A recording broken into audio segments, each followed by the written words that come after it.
Sure, I'll start. Your assessment of Chris Leviano's play after watching the film, anything change from what you said after the game? No. I think that he was up and down in his performance. I think that his performance has got to be more consistent. That's something that we've talked about with him. We got to do a better job of protecting him as an offense and an offensive line. And he's got to do a better job protecting the football.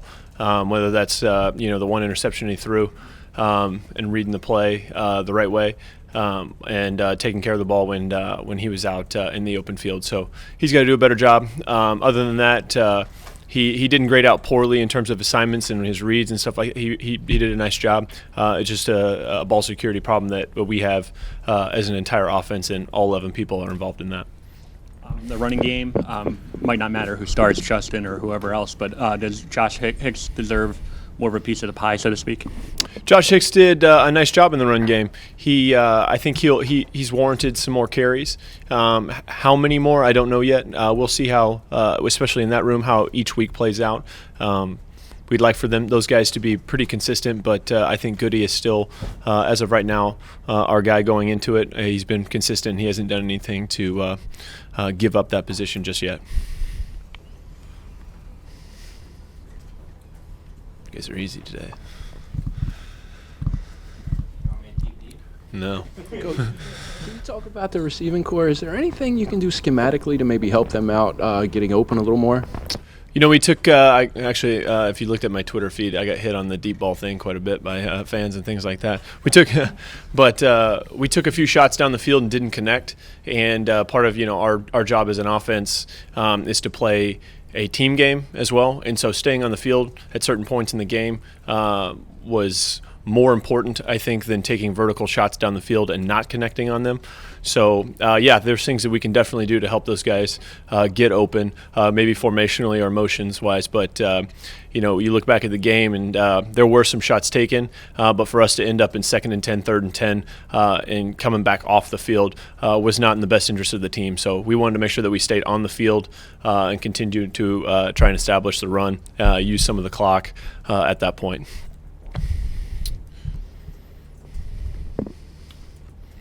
Drew, what do you, I guess, how do you prepare as an offensive coordinator for an FCS team but just played Maryland? Did you go back and look a lot at Howard on film like you would a regular FBS team? What did you do film-wise for Howard? We don't take any team lightly, I'm not trying to bring up old memories, but we've seen really good football teams lose to really good FCS teams in the past. Even the most famous one being in our conference. But we treat it like any other team. We have full game plan. Some people ask if we look ahead. Absolutely not.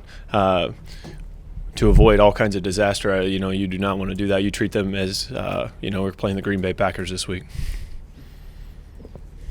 Drew, something we talked about a lot during preseason was the quicker tempo and what that meant for the O-line. How did you feel like they handled that phase of the game specifically? I thought the tempo was fine. You look at, we had 88 total plays in the game. The operation was good. I think the one thing that's got to happen that's going to be better is as they continue to play and play fast, we cannot abandon technique. We cannot abandon communication. When those things break down, that's when we see major problems in our run and pass game. So for us as an O-line, they handled the operation well. Okay, we got to improve, I think, on technique and communication. Hey, Drew, Janarian had 18 touches on Saturday, but it seemed like Washington did a nice job containing some of those bubble screens. What can you guys do to get him the ball and get him loose in space? Great question. You look at what Washington did. They played man-to-man coverage every play. With the exception of just a few down in the red zone. They weren't quite as much man-to-man. But in a man-to-man type of game, bubble screens are not a thing. They've got the same number of people as you do out on the perimeter. If you're looking to throw a bubble screen, you're looking to create a numbers advantage out there. And in a man-to-man game, you don't have that. So you have to find other ways to get the ball to the perimeter or get guys like Janarian in space, make sure that he gets touches. We did a little bit of that with the Wildcat stuff, putting him in the backfield. We got to do more of that kind of stuff, whether that be with him in motion. or putting him in the backfield, whatever it might be. We're going to do a better job, I think, this week of moving him around a little bit more. I mean, he was in the backfield. He took the snap. He was split out wide. But I think there's still a few more things that we can do with Janarian to make sure that he gets the ball. Drew, if memory serves me correctly, Laviano's fumble was a scramble, not a design run, and it's hard to tell from the stats because 9 attempts, that includes sacks and whatnot. How about how many design runs in the read option game? How did Laviano handle that? And is that about like how many you want to do per game? Do you need him to be more of a running threat? No, I thought last game was about right. You look at Laviano and really kind of all of our quarterbacks and what they're capable of doing. Are they going to be a 15 to 20 run attempts per game type of quarterback? Probably not. If we are in that world, for whatever reason, maybe it's something defensively in a scheme problem that we might have, or we're just out of running backs, which at this point doesn't exist. So that then it might come up, but if not, that's what I think he had like 5, 6, or 7, somewhere in that neighborhood, right, if I remember correctly. That's probably about right.